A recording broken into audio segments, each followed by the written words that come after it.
In every dispensation, gospel truths are revealed anew or dispensed.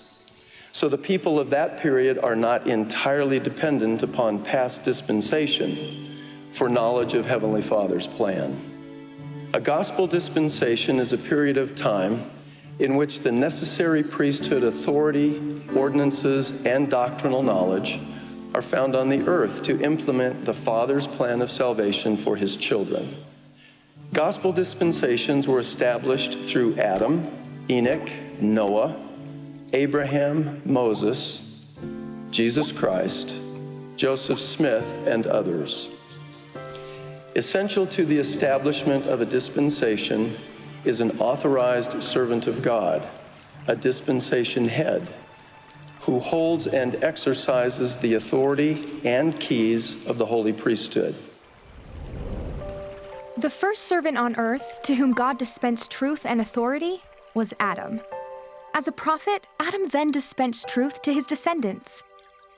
However, during Adam's lifetime and after his death, people rebelled and chose to live contrary to God's commandments. When people turn away from the truth of the gospel, it is called apostasy. When people have been in a state of apostasy, the Lord has lovingly reached out to them by calling prophets and dispensing gospel blessings anew. After this first period of apostasy, the Lord called Enoch as a prophet and instructed him to teach the people. Enoch's people succeeded in becoming pure in heart and were taken up to heaven. Sadly, many others who remained on earth continued in apostasy. During Noah's time, the people grew so violent and wicked that as an act of love, God cleansed the earth to ensure that new generations had a fair opportunity to follow Him. This means children and families could be taught the gospel freely. But even with a fresh start, many of the people who came after Noah eventually fell into apostasy and chose to live without the living water of Jesus Christ in their lives.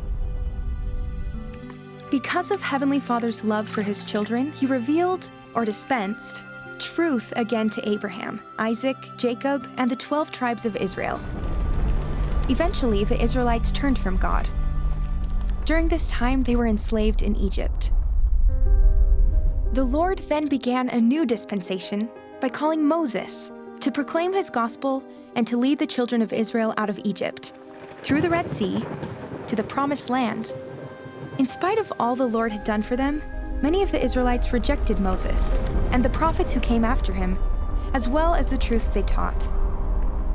As a result, people fell into apostasy and lived without the gospel blessings they could have otherwise enjoyed. Again, many in the world thirsted for living water from God. With great love, Heavenly Father sent His only begotten Son, Jesus Christ, in the meridian of time. The Savior organized His church and gave authority to His apostles to spread His gospel. He performed a perfect atonement for all mankind. After the death of Christ, and then the death of His apostles, priesthood authority and many gospel truths were lost, resulting in a spiritual drought so severe that it's called the Great Apostasy. Some refer to this period as the Dark Ages. To end this long drought, Heavenly Father and Jesus Christ appeared in answer to the prayer of a 14-year-old boy, Joseph Smith, to open this great and last dispensation. Angelic messengers restored priesthood authority and keys. The Book of Mormon was brought forth as an additional witness of Jesus Christ, and as evidence that God was again dispensing His living water to His children on earth. As the Apostle Paul declared, in the dispensation of the fullness of times, God will gather together in one all things in Christ, both which are in heaven and which are on earth, even in Him. Brothers and sisters, we live in a truly distinctive dispensation. The dispensation of the fullness of times is distinct or unique because it will not end in apostasy.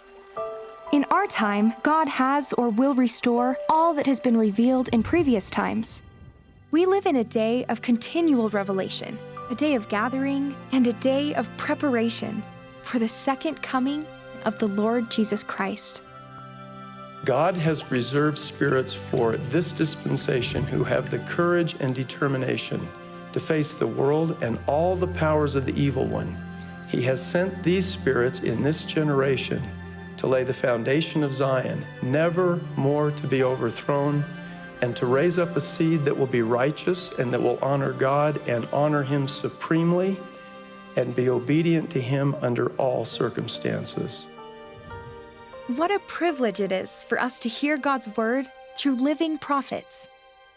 Instead of experiencing drought, we can drink deeply from the fountain of truth. And by sharing it with others, we can help spread truth throughout the world.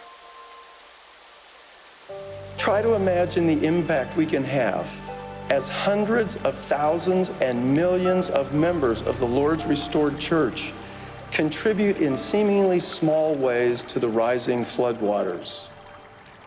May our many small individual efforts produce a steady rainfall of righteousness and truth that gradually swells a multitude of streams and rivers and ultimately becomes a flood that sweeps the earth.